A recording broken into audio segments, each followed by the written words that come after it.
y'all. I'm Jen. And I'm Em. And welcome to In My Haunted Era, A podcast where we talk about all things spooky or, I don't know, scary, conspiracy theory, aliens, all the cool stuff that you love. Witches. Cryptids, witches, bitches. Yeah, so welcome to our podcast. Thanks for listening. So Jed, you had something to tell me. You could tell me first because I have a question. I just wanted to show you my cutie pie little bottle of wine Kevin got me. Isn't it so cute? It's like a single serving. Yeah. I love that. It's like the perfect size. Where did he get that? I don't know. HEB? I love it because that would be super helpful. Because Steven doesn't drink wine. Yeah. And when I have a whole bottle, I don't finish it by myself. No, me either. So I need that size. I know. It's so cute. I was like, I need this. I love this size. I'm going to have to go get me that size. You have to get that size. How many mils is it? Or ounces? It doesn't fucking say. Of course. Oh, 375 mils. That's an appropriate amount of wine. Yeah. Yeah, that's a good amount. I don't know how many ounces in a glass. Me either. I just drink like 2 glasses, 8? You know. I think it's less than 8 ounces. Fuck, I don't know. Someone's going to be like, you dumb bitch. Girl math this is a perfect amount. Yeah. For one. Yeah. Oh, wine sounds good. I have a glass of Pinot down there. But I didn't open it. It's Monday. Okay, I have a question for you. Okay. And a little insight into my life. So I no longer work at that talent agency, right? Yeah. But they did take me on as an actor. So sometimes, periodically, I will get auditions for things, for commercials or stuff. That's so exciting. So I have one that I need to do tonight. And it is for a trauma surgeon on a show. It's like one line. It's a one-liner. Yeah. And so, but I don't have what do trauma surgeons wear? Scrubs? See, I don't have scrubs, but I have a Nike workout shirt that's like a V-neck. Yeah. And it's like a bluish. So I'm like, oh, yeah. If we're do just that. shooting waist up. A lot of people wear stuff like that with their scrub pants. Okay, perfect. So perfect. that could work. Cool. And then hair, I'm just going to try to put it back. Just I've put been it back. working. And I'm not That's so exciting. Cool. Okay, so I was like, I don't know, maybe this will work. I was trying to figure out what to wear before no, this. that's exciting. So that's my plan. What is it for? Or can you say? I think I can say it's for Landman. Oh. It's a new Taylor Sheridan show. Oh, that's cool. Yeah, I think that's exciting. Billy Bob Thornton is in it. Oh, really? Oh, I've heard of that. I should really know what this show is before I send in a tape. Landman. Yeah, Billy Bob Thornton. So it films in Fort Worth. Oh, I didn't know that. And it's about the oil industry and stuff. So after I record this, I'm going to record that, and then it's going to be great. That's so exciting. Yeah, maybe Pinot is not the best choice for the moment. Absolutely not. Yeah. My one line will turn into a slurred. It really will. What is your line? So it's like an in-motion scene where they're bringing somebody into the hospital from the ambulance. The guy's just yelling at me all this stuff. And then I just say, I ask, car wreck?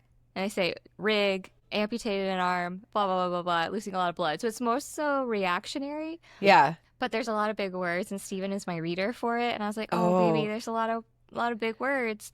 There was one word, trans something. It's like if there's a car accident. Trans shoe something. I should just I took a picture of it. Hold on. I'll say the word, and maybe you. Yeah, I was say like, the word. Just skip it. It's okay. Patient suffered traumatic transhumeral. Transhumeral? Transhumeral. Okay, I'm not a doctor. What else? What's the rest of the sentence? Transhumeral amputation. Yeah, it means that's like part of the arm, like your humerus. Okay. Yeah, transhumeral. Okay, I can help say that. And then so that means it was like in the middle of the arm. It was amputated. Yeah, and then I asked car wreck, and I said rig, caught his arm beneath a hydraulic shaft. Woo! And I was like, Steven, you get to say the word shaft. Shaft. Nice.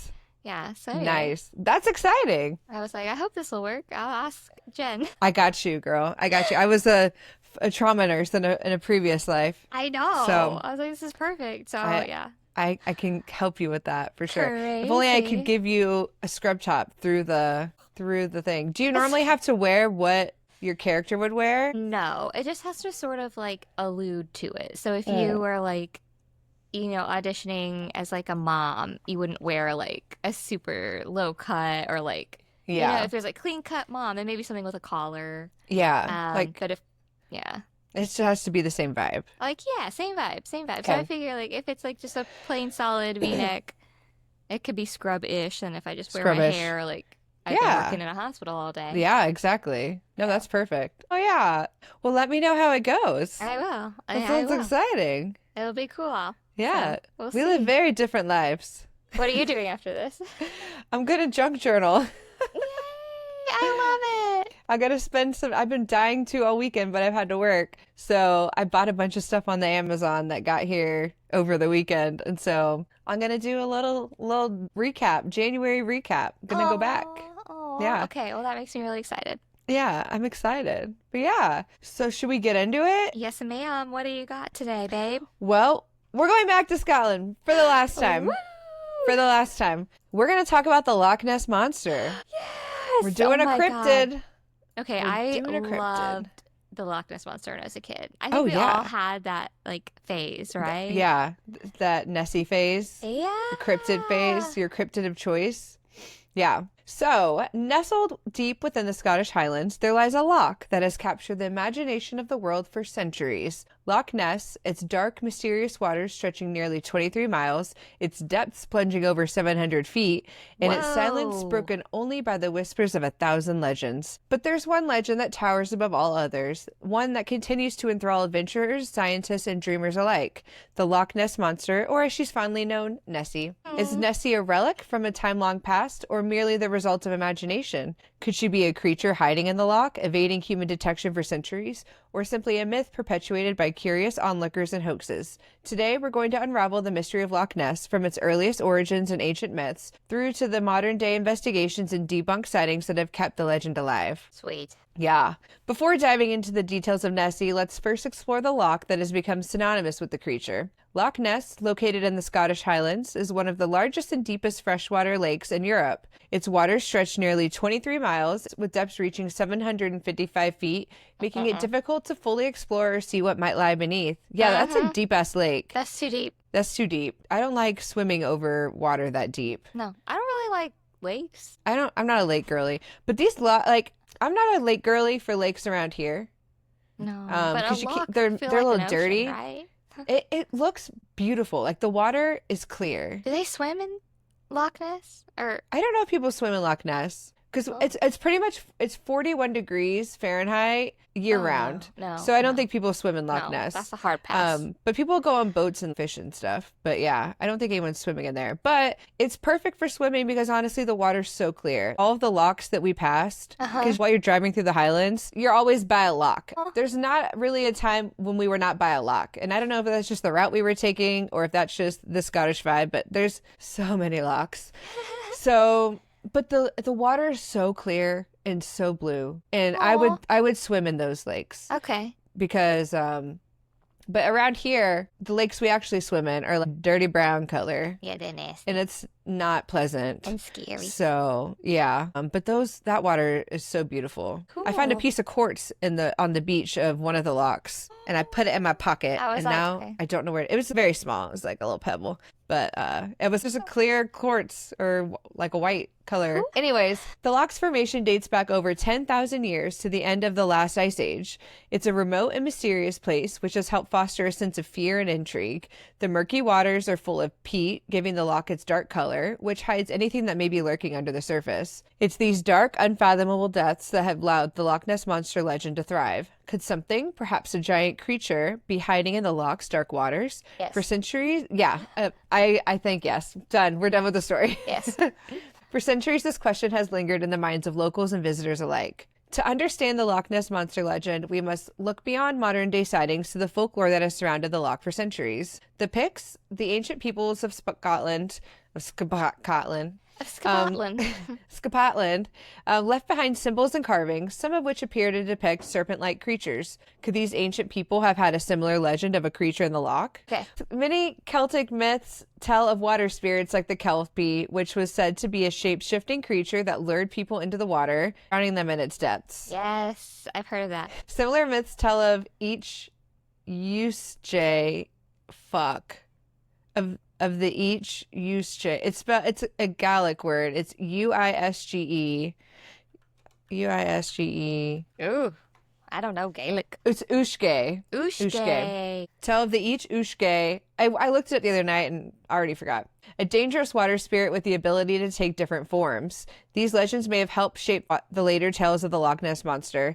In fact, some believe that these ancient tales laid the foundation for later sightings, helping to perpetuate the idea that something sinister could be lurking in the waters of Loch Ness. One of the earliest references to a creature in Loch Ness comes from the 6th century, with the legendary tale of Saint Columba. According to the writings of the monk Adamnan, Columba encountered a water beast while traveling along the River Ness. The story goes that a local man was attacked by the creature, but Columba, seeing the man in danger, made the sign of the cross and commanded the beast to leave. The creature, apparently obeying, swam away. Some see this story as a metaphor for Columba's divine power, but it also marks the first written account of a creature in Loch Ness. Cool. By the 19th century, Scotland had become a key player in the Romantic movement, with writers like Sir Walter Scott elevating the Highlands and Loch Ness to a place of fascination. During this time, people began to revisit and reinterpret ancient folklore, including the idea of mysterious creatures in the loch. With the rise of tourism and a renewed interest in Scotland's landscapes, Loch Ness started to gain more attention, but it wasn't until 1933 that the legend of Nessie truly took hold. Though the Loch Ness Monster had been a part of Scottish folklore for centuries, it wasn't until 1933 that the modern sightings of the creature began in earnest. In May of that year, Aldi and John McKay were driving along the A82. We drove on that.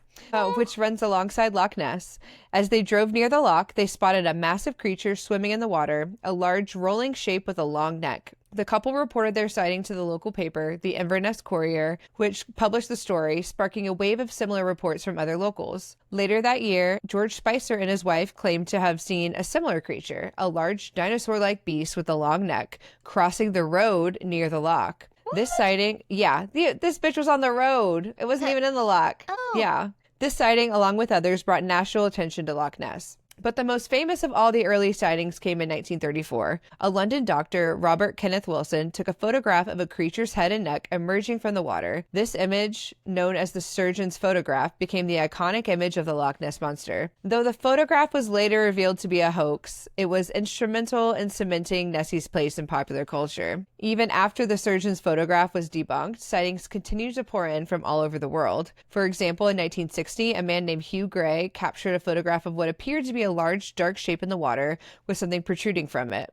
The photo sparked renewed interest, but it was later argued that the image could be of an otter or other animals in the loch. Then there's the case of the Nessie, filmed in 1967 by a man named Tim Dinsdale. Dinsdale was an amateur filmmaker who recorded what seemed to be a large creature gliding through the water. The film, known as the Dinsdale film, was examined by experts who could not come to a definitive conclusion on its authenticity. Some believed it showed a real creature, while others suspected it was a misidentification. More recently, in 2007, a team of researchers using sonar equipment claimed to have detected an anomaly in Loch Ness that seemed to match the dimensions of a large creature. The sonar reading indicated something large and moving beneath the surface, but again, it could not be conclusively identified. Despite the ongoing reports and sightings, many of the so-called encounters have been debunked or explained away. Skeptics have long argued that most of the Loch Ness Monster sightings are simply the result of misidentifications, hoaxes, or natural phenomena. I know. No spirit. I know. One of the most common explanations is that many sightings of Nessie can be attributed to ordinary animals, such as seals, otters, and birds,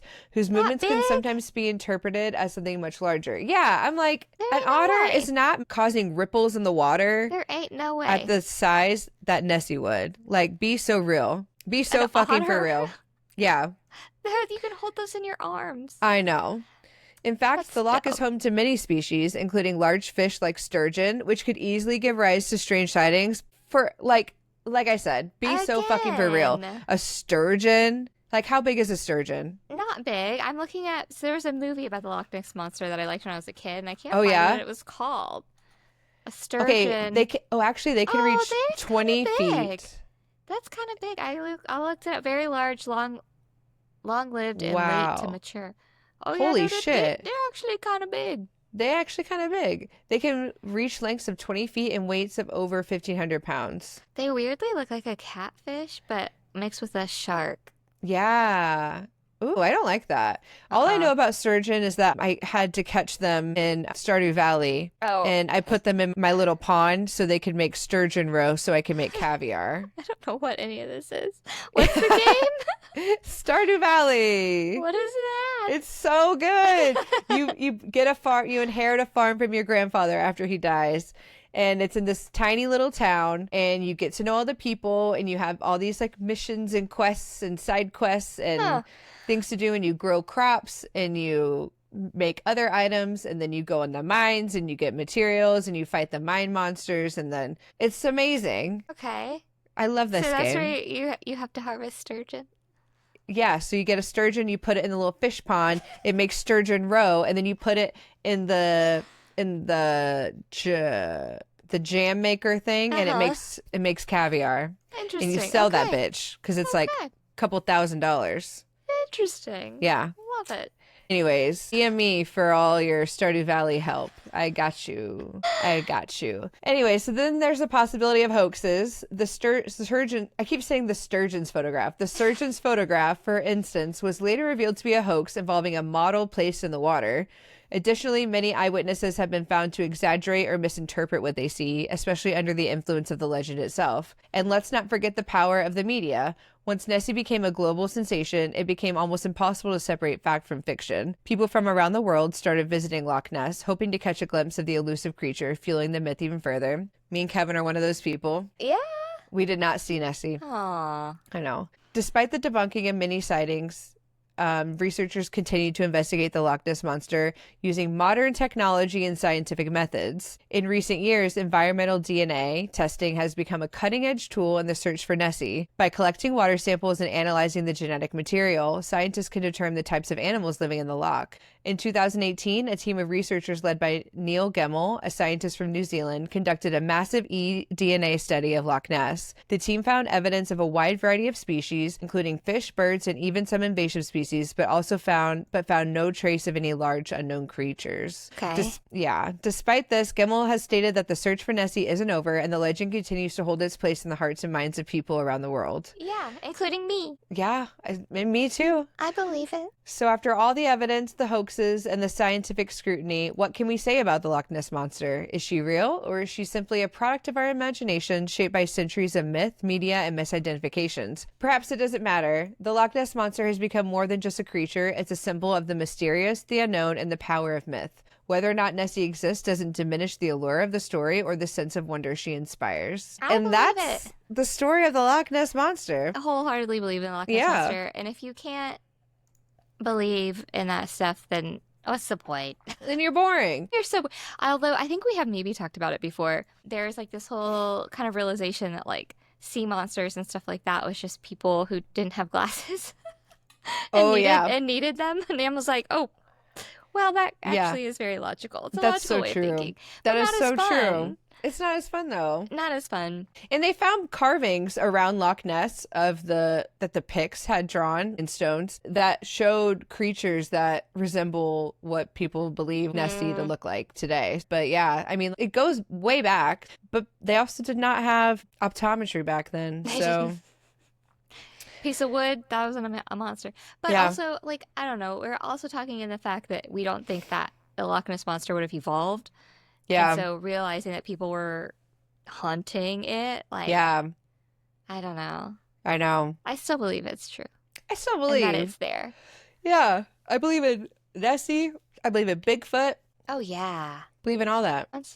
Leprechauns? Yeah. Fairies? Fairies? Of course. Same. Listeners, do you believe in the Loch Ness Monster? Yeah. Let us know. I want to go now to Scotland and you have to go. It's so beautiful. I do. It's Loch on our Ness list. Is beautiful. It's on our list. You got to just spend a whole trip there. There's so much to see. Just in Loch Ness? No. I mean in Scotland. Yeah. No, that's what our plan is. We won't do like a split thing. It'll just be Scotland and spend it's worth the trip. Some time. But yeah. How fun. I'm glad y'all got to go and look for Loch Ness. I know I have some pictures I'll post Nessie. of the water. It just looks like a loch, but I'll post them anyway. Yeah, See if you can see Nessie in them. Well, and I'm excited to see it, like, because I think how I'm imagining it is not how it looks. I should just look it up. It's just like a big ass lake. Yeah, it is really pretty though. Surrounded by It's like really kind pretty. of mountainous hills. Yeah, it's But gorgeous. it's beautiful. Like we you went said, the to a water is castle. really blue. Yeah. There's a castle right on the water. Yeah. And so that's pretty much where we saw Loch Ness. Because we just hit two birds, one stone with that. And it was beautiful. Stunning. Do they have like kitschy Loch Ness stuff? Oh, yeah. You can buy so Good. much. There's like Loch Ness merch all over Scotland. We got the kids some Good. Nessie stuffies. Oh, I want Yeah. a Nessie stuffy. I should have brought you a Nessie stuffy. No, you had no idea. But not now when I go, I'm just gonna be like, I just want Nessie stuff. Get a Nessie stuffy. Now I'm just Googling They're everywhere. Loch Ness merch. Yeah. You could buy all over Scotland, especially around that area. That is very cool. Yeah. That's funny. So what's funny is you took us to Scotland Yeah. in our last episode. hmm I am again taking you to the 1980s. Wow. We have a theme going. We do have a theme going. Okay, so thank you. We love the Loch Ness monster. We love totally love believe in Nessie. her. This is a little different. So, okay, I'm gonna turn our focus to a mystery hmm that feels like it was written for a movie. Okay. It's a young woman who is haunted by chilling dreams, who Okay. seemed to sense her own disappearance before it happened. Oh. This is a case filled with strange clues, ominous warnings, and decades of unanswered questions. This is the story of the vanishing of Cindy Anderson, Okay. known to many as a dreamy disappearance. Mm. So, in the early 1980s in Toledo, Ohio, there was a place that was super quiet. It was just a neighborhood with a lot of steady rhythms. Again, this was the 80s, a lot of routine in the 80s. It was the kind of city where people felt safe leaving their doors unlocked and knew their neighbors by name, which okay, so to get a glimpse into our home life right now, my parents are living with us. Oh, really? I didn't And know that. They have a really bad habit of not locking the front door, Oh. which is how they get in and out. And I'm like, Yeah. and they also are like making friends with our neighbors. And I'm like, no.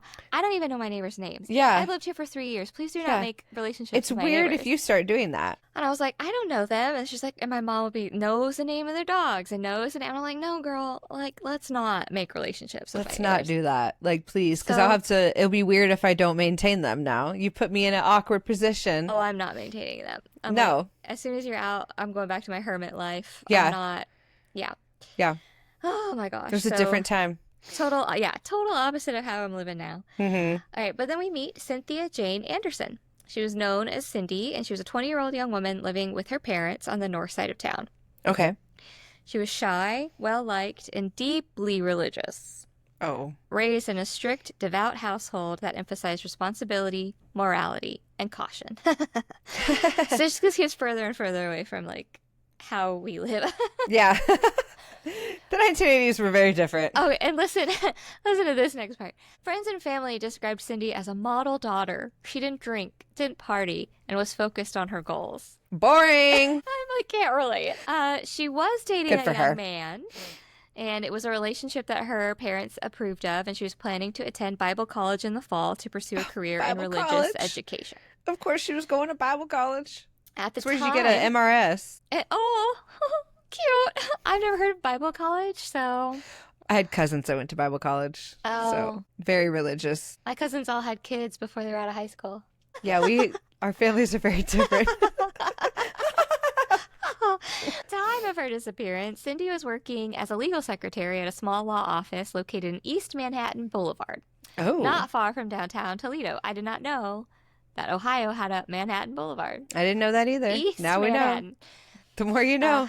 It was a temporary job. It was just something to help her save money for college. Mhm. And the work was really straightforward. The environment was quiet, especially during the morning hours when Cindy would often be the only person in the office. Mhm. But despite the calm exterior, Cindy was growing increasingly anxious, and the source of her anxiety wasn't immediately obvious to others. So, in the months leading up to her disappearance, Cindy confided to friends and family that she was having disturbing dreams. Dreams that someone was trying to harm her, or that she was in Oh. danger and unable to call for help. So, in one particular vivid dream, she described being attacked at work, unable to move, unable to scream, paralyzed as an intruder entered the office. Just nightmares. That's And terrifying. yeah, and these weren't just like one-off bad dreams. They became really frequent and they unsettled her deeply. Yeah. Which, duh. Yeah. So it just wasn't in her sleep though. Like Cindy just started to feel unsafe all the time. Yeah. And strange things began happening around her. So at the office, she received multiple anonymous phone calls. Sometimes nothing but silence on the other end, sometimes breathing, sometimes a click and a hang up. Mm-hmm. And there were no caller ID systems back then, obviously. This was the 80s. Obviously, yeah. And tracing calls wasn't easy either. You can't just like Google the number that calls you. But the repeated unexplained calls frightened her enough that she asked her employer's lawyers, James Rabbit and Jay Feldstein, if they could install a panic button under her desk. Oh, that's nice. I have a panic button under my desk. Do you? At work? I do. Yeah. We have panic buttons in our unit too. I don't think they work though. I know mine does. Not because Did you accidentally set it off? So where it is like your knee could hit it very easily. Oh. And before I started, I guess the person that was there had hit it with their knee, and the cops were called. But it goes right to the cops. That's amazing. Oh yeah, and our cops like are right next to our building. Oh. We have like the cops here and then the fire station here. So oh, that's great. It's across the parking lot. Yeah. But they put like this cover over the panic button, so you have to like kind of put your finger into this cover. Yeah. But that thing hurts when I hit my knee on it. I was like, I bet. Do you do it like once a day at least? All the time. And like I don't sit normal. Like you can see now, I don't sit normal. So, like, I hit it all the time. Yeah. But okay, so anyway, where was I? Oh yeah, it was so she had a panic button installed, and it would like alert nearby offices and security if she ever felt threatened. Yeah. But still, it didn't really help her anxiety some. It just got worse. And then also around this time, there was graffiti started appearing outside of the law office building where she worked.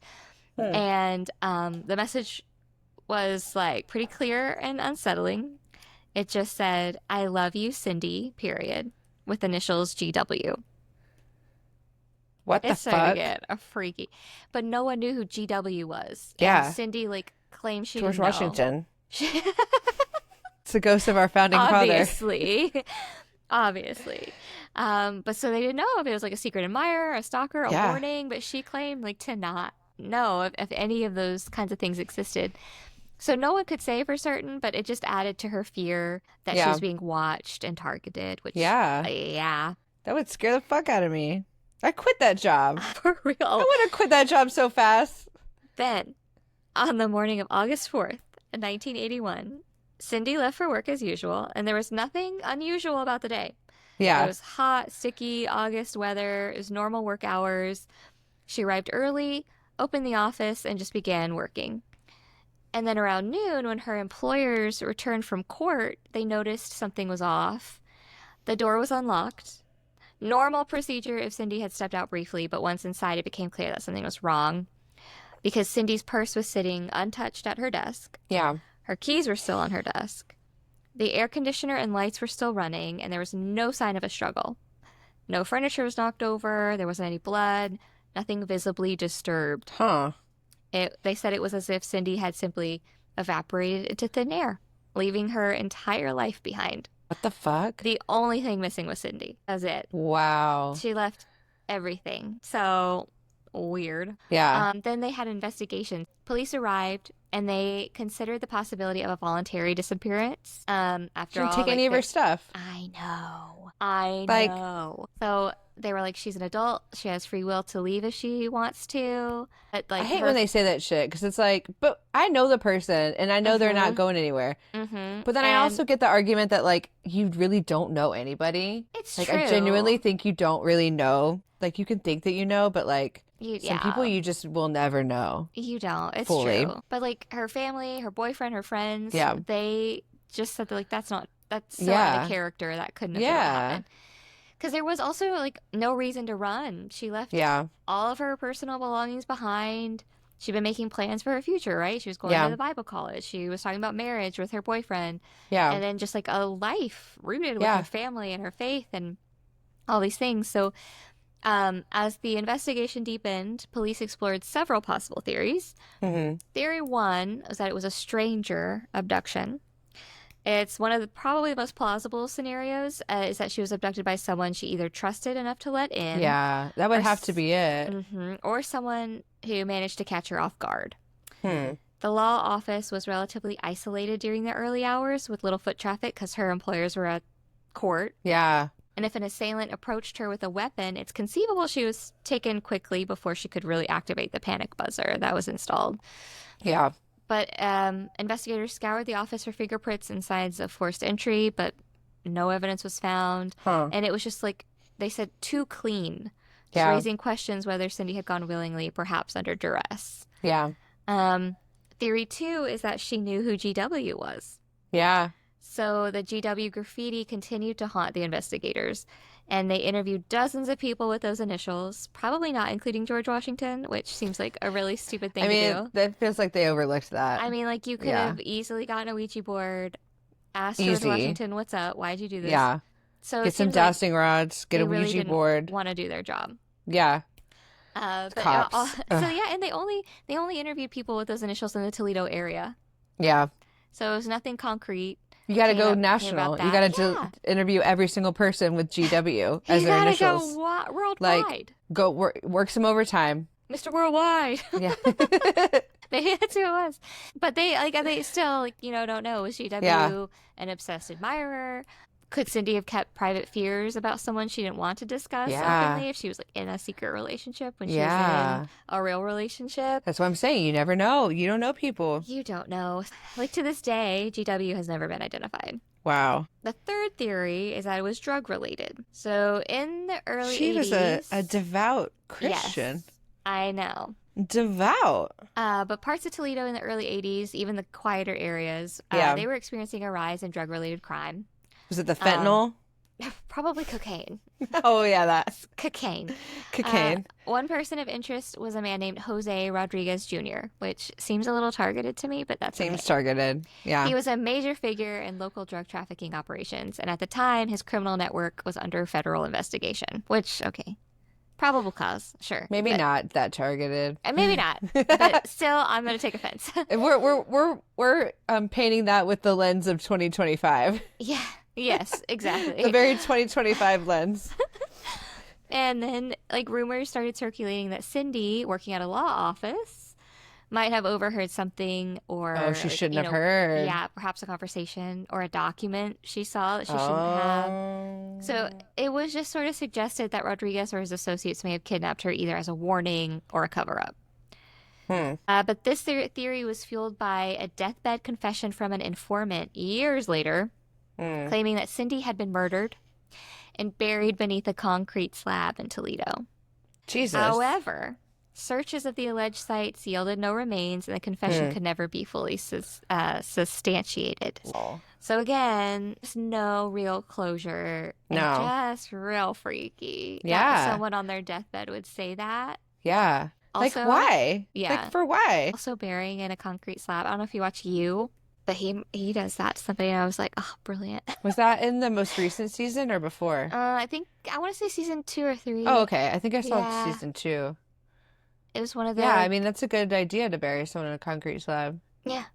But you could, sonar though, you could figure it out. True. So, it's not foolproof. Yeah. Cindy's case gained national attention, and it was also featured in Unsolved Mysteries. I just went on Unsolved Mysteries binge. You sure did. I love this. It's comforting. It is. And that one aired in 1990 during its 3rd season, and it was called A Dreamy Disappearance, and it was dramatized. Wow. Cindy's escalating fear, her premonitions, and her final morning at the law office. Yeah. Following the episode's broadcast, new tips poured in, but once again, none led to a breakthrough. Many viewers were struck by the eerie coincidence between Cindy's dreams and her ultimate fate, Yeah. asking, was it intuition? Was her fear shaping her reality? Yeah. Or was there just something darker in the works? Hello, there's magic out there, Yeah. if someone really wants to fuck with you, they'll find Yeah. a way. I think that she had some psychic powers. Maybe she didn't so. really realize because she is so Christian, right? But everybody Yeah. has a little bit of everybody has those abilities. That You intuition. just, some people are more sensitive and are able to tune into them easier. Yeah. And I'm sure she didn't realize that's what it was. But Yeah. I mean, it sounds like she was having like some psychic kind of what's the word? Like premonitions or Premonition. just, Why like, can't I think of that damn word? You I literally don't have said know. it. That's okay. Yeah. Some like premonitions. Yeah. And she probably like that probably really scared her too. She was super deep in her faith.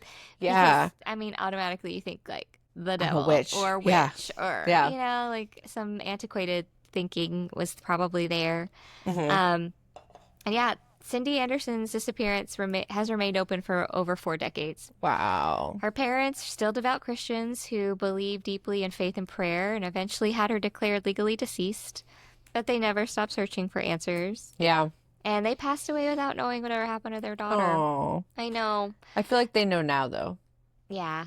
I always feel like whenever people say that, because I heard that on another podcast I was listening to today, where like they passed away before they figured out who killed them, and I'm like, they know, like they know what happened to them now. Like I firmly believe that, which is so They- peaceful they to think know. about. yeah. But It's like it's almost better. It's like you get the answer. I really think that you get the answers yeah, in the afterwards. afterlife. Yeah, Yeah. So Jean-Benet Ramsey's mom knows. yeah. She knows Probably it was knew her brother before. that killed her. She probably knew before. Let's be real. Yeah, And today, yeah. They were covering that shit up. I Please, think so. please. Today, Cindy's case remains one of Toledo's most haunting unsolved mysteries. It's a painful reminder that even in places that feel safe, danger can slip through unnoticed. But those who believe in premonitions believe Cindy's story was just that. She was like, you know, having those visions of what was going to happen to her, and because it just seems in some way that she knew it was just like too much of a coincidence. Yeah. And that she like foresaw can't her write own that off. disappearance. Yeah. And despite like she like tried to warn people, despite her warnings and her efforts to stay safe, she was still taken. So she just was gone without a trace. That's and so weird. I know. What was the motive? Why? She must have had a secret admirer. I do think a secret admirer. Yeah. Um, That makes the most sense. had to be, which is so fucked up. Yeah. Ugh. Like he couldn't have. I Man. bet he probably just like put her in a basement. But then I'm wondering, like, how if they interviewed every Toledo, maybe it wasn't a man. Maybe it wasn't a man, but like Yeah. Georgina. Yeah, Georgia? What other Jean. G? You could do Jean. Jean? I guess I've seen a Or G. Jean. I work with a Janine who spells it with a G. Oh, really? Mm-hmm. Is it G-A? G-I. G-I? That's a weird spelling. G-I-N. N? 2 N's? I don't remember, but it's G-I. G-I. Mhm. Gastrointestinal. Noted. But yeah, because that would explain if she opened the door. Yeah. Yeah, maybe if it was just a woman. friend and Yeah, she was just obsessed with her. that'd be freaky. That would be so freaky. Or it was like someone was working with somebody. So it was like a woman approached her. Yeah, she was made her working- feel at ease. Mm-hmm. But then I'm Yeah. like, how? I guess it could have been anything. It could have been someone at church. Could have been. Yeah, Yeah, I don't know. It just seems really crazy. we could speculate wildly. And then I'm like, okay, here's the deal. Here's the deal. Let's get real. Not security, but Yeah, surveillance systems were Yeah. around in Yeah. the 80s. Okay. Yeah. Why wouldn't you have one at a law office? oh yeah. I mean, I guess it depends on what kind of attorney you are. But I either mean, way, if you're I having think, like, someone there's bad installing blood. a panic button, yeah, pop a camera up. maybe put a camera. Yeah, And here's my deal. Speaking of just cameras, I was watching a Harry Potter weekend. Okay, marathon this I like past it. weekend, and I was specifically watching Chamber of Secrets. oh yeah, okay, that's a goodie. where he's walking down the hallway and he sees nearly headless Nick, and Mhm. then that other little Hufflepuff boy petrified. Yeah, And I got a lot of problems with that scene because first Yeah. of all, why was Harry's first instinct to go up to that little Hufflepuff boy and touch his hand? yeah. Why are you touching touching the scene of a people? crime? Why Yeah. touching people? Why Yeah. not? Like, so there was that. Yeah, Second, so many things in Harry Potter could have been taken care of or avoided had there been cameras installed. Dude. And it was the 90s. It was the 90s. They had CCTV. They had you cars. Put they had shit. Electronics. They had they had those all the photos were like moving. I'm like, you couldn't put they were live cameras? Photos. They were the equivalent of live photos. You are a school for teens. Yeah. You better put some security you need some cameras fucking in cameras. Because I mean, I don't know. So real. Then everybody's fucking. Come on. So then I went to this really deep place of like, yeah, these teens are sneaking around. They're having sex. And I'm like, are there like spells to prevent pregnancy? Are there little like the rabbit hole? Are they Yes, I went through There's it. Girl. probably I was like, a potion. Are they making a little potion to like? And then I was like, okay, I'm gonna do a stand up on this. This is how it's gonna start. And it's gonna start with this whole story about Harry Potter. No, it's gonna be that. I like it. Got kind of dark. And trigger warning, if you don't like. It's not an abortion joke, but I was like, what if there was like a spell? It was like Accio aborto. Yeah, I did say Accio aborto or like, abortos memes or something. I don't know. But anyway, so all this to say, set up security cameras, okay? In your place of business. Yeah. If you're having premonitions of your kidnapping, of your murder, of your whatever. Yeah, listen to that. A damn camera. Yeah. Yeah, advocate for yourself. Get a Ring camera, babe. We're not trying to blame the victim, but like... No. It's not no on victim her. blaming here. Not on her. It's not on her. It's on her employers for not cameras should be there. You can't trust people. And I'm not... And like, this was the 80s, but they had security... Okay. They had shitty cameras, but they had them. Yes. And then you would have known, like... Like, we had TVs then. Yeah. I don't know. I agree. When did security cameras come out? Bitch, the late 1940s. Okay. So you're There's no excuse. They had 40 years. At this law office where this girl's having premonitions of her murder, you're not going to... You give her a panic button, but you're not going to put in a little camera at your front door? Come on. Be so real. Be so real. Fork up the money. You're attorneys. You make enough money. Who are these fucking attorneys? Let's look them up. Yeah, let's look them up. Because I bet you they were men. Oh, they were so men. Were women even allowed to go to law school then? I don't know. When were women? I gotta Google that. We gotta Google that. When were women allowed in law school? Oh yeah, they could have gone. Wait, but it probably wasn't women. Harvard Law admitted women in 1950. Okay. Yale Law admitted women in 1919. Wow. Good Yale for you, the Yale. win. Fuck you, Harvard. Just kidding. No, actually, my God, I'm just kidding. Don't say fuck you, You're Harvard. fighting against Trump, and I'm here for you, Harvard. Yeah, I was about to say, I'm like, don't say that. You learned from your mistakes and not letting women in your law school in 1950. You were a little behind the times, but now you're on the right side of the fight. You're right up there. Yeah. You're right up there. Oh, we support you. Go it buy a didn't Harvard say sweatshirt. Who the people she worked for, but I'm sure they were men. They were I'm men. sure they wrote her off of just. I'm sure they're very dismissive. Like, okay, you've been having dreams. Like, I have dreams. I have dreams of winning this case. Well, you know what? Yeah. I'm having dreams of being fucking taken. Yeah, bitch. So fork up however much money it was back then. Moral of the story. Just install a security camera. Install a security camera. That's Lock the your moral of doors. this episode. Pop some camis out. Don't go to work early. Or if you know you're going to be by yourself, just don't go to work. Don't go to work. Work from just home. like don't work. Quit your black job. Lung, Paul. Yeah. Like, don't go. Quit your job. Because Disappear. you will be kidnapped and you will be killed. Moral of the story is we should all quit our jobs. You're going to get murdered, because so quit your you job. could potentially get kidnapped or murdered at your job.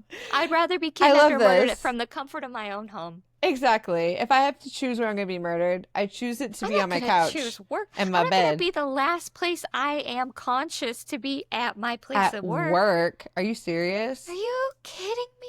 I had a coworker tell me another coworker was like, damn, she's real quick to get out of here in the morning because I leave right when I can, like I give report and I'm like, I'm out. I'm sprinting out the building. And she told me she said that and I was just like, yeah, I'm fucking excited to be out of here. Are you kidding me? I'm going to go live my fucking life now. Yeah. I've been in this prison for 3 days on night shifts. Like, go fuck yourself.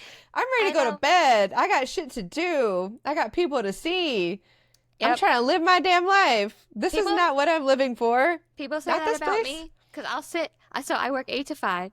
Yeah. And I walk in right at 8 and I leave right at 5. And Yeah. people know. They know if it's 5, Emily's not here. Emily's not here. If it's 2 that's the seconds reputation after 5, you I'm want. going out the door. Yeah. And I'm like, I don't have, no, I'm not gonna chit chat. I'm not gonna stay. Yeah. I have an 8-minute commute and I want to get home as soon as possible. And you know what? And are you salary? No, hourly. You're hourly? I was about to say, if you're salary, especially, you don't want to be there any moment longer. No, but yeah, we like a lot of us have to do the clock in, clock out in, thing. clock So out. like, Yeah. I'm waiting at the thing. Yeah. At 4:59. Yep.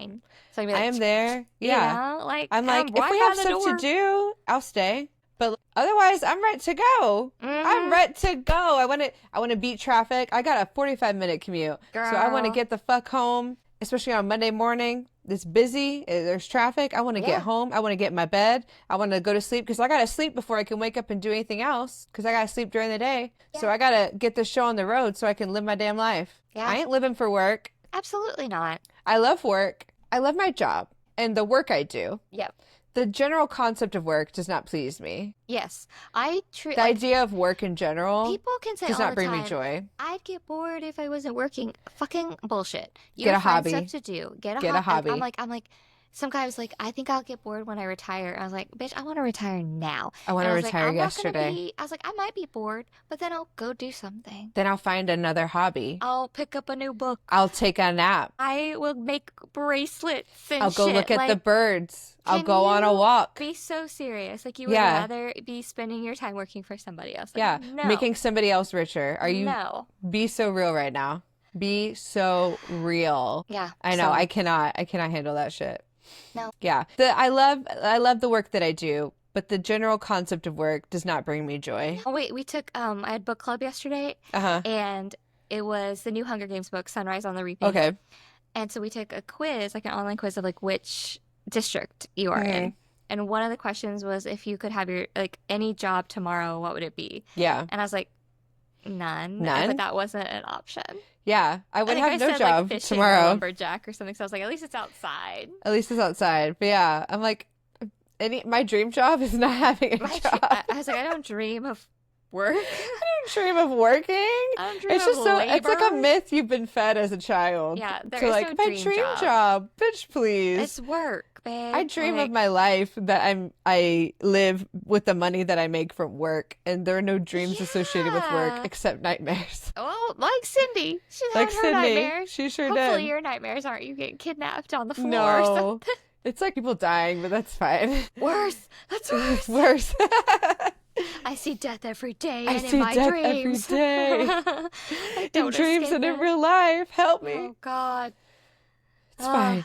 It's great. We're fine. We're fine. We have therapy. We do Yeah, therapy. I have it Wednesday. I do too. Therapy Wednesday. Hey. Yeah. Not she raised her prices, so Oh, that's a bummer.